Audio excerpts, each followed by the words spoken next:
From someone who's from a business background in Germany, but also someone who's been around the European Parliament, what is the response and reaction just around the European institutions and in Germany towards the possibility that actually a no-deal Brexit could happen? Well, I think they are underestimating the problems, whether it is a no deal or whether it is a deal. The European Commission has been very eloquent on the economic problems in the UK, but they never talked about the economic problems facing the European Union with the Brexit. Let's face it, Britain today is Europe's largest customer, ahead of the United States and China. And one should not treat its potential largest customer like the European Union did so far. And when you talk about the UK being a massive customer for the EU, is it actually going to be a reality that somewhere like Germany, where they've got big industries which are reliant on continued good relations with the UK, they're going to allow a no Brexit to happen without considerable pressure on their own domestic politics? Well, that's exactly the problem.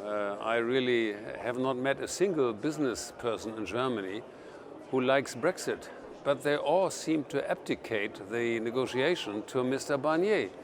And I think that's the problem, because in my observation, he doesn't treat Britain with the necessary respect. He behaves arrogantly. Well, I'll give you one example. When he started negotiations, he demanded that Britain first comes up with a solution to the border before starting to discuss trade and customs. Now, I know of no border regime in the world without knowing what kind of customs deal you have. So they lost a year by that particular strategy of Mr. Barnier. And that time now seems to be gone. Now we have a few weeks left.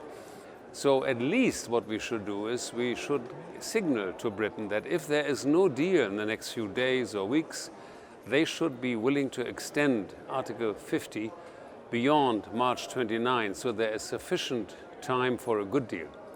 How much support do you reckon the idea of extending Article 50? There's also talk about extending the transition period as well for another year to allow talks about trade to take place. Is that realistically going to happen, given the uncertainty that might cause all of the parties involved? Well, extending the transition period by a year doesn't really make much sense, because we have had enough time, and what will change after 2 years? Nothing. But extending the Article 50 time, I think that does make sense. I myself have talked to President Juncker and to the current Council President Kurz from Austria. And my impression is that if Britain needs that time, they would give them the time to avoid a no-deal scenario. In terms of the mood within, how you sense it within the EU, about them coming up with new proposals, new ideas surrounding the border, the backstop agreement, which is causing the real sticking point at the moment in negotiations, or even an alternative to the Chequers plan the Prime Minister Theresa May has put forward, is there much sense from you that the EU are going to be putting forward more ideas in the next few weeks rather than simply asking the UK to put the ideas forward? Well, I think both have the same problem. This is an unsolvable issue. You cannot say that you're not part of a customs union and then say you don't have a border. That doesn't work. So either we have a border between Northern Ireland and Ireland, or we have one between Northern Ireland and the UK. And one has to give. And since there is no solution, I come back to my original request. I haven't met one single person in this house here, leaving alone Mr. Farage and his group, who doesn't regret Brexit. I haven't seen one business person in Europe who doesn't regret Brexit.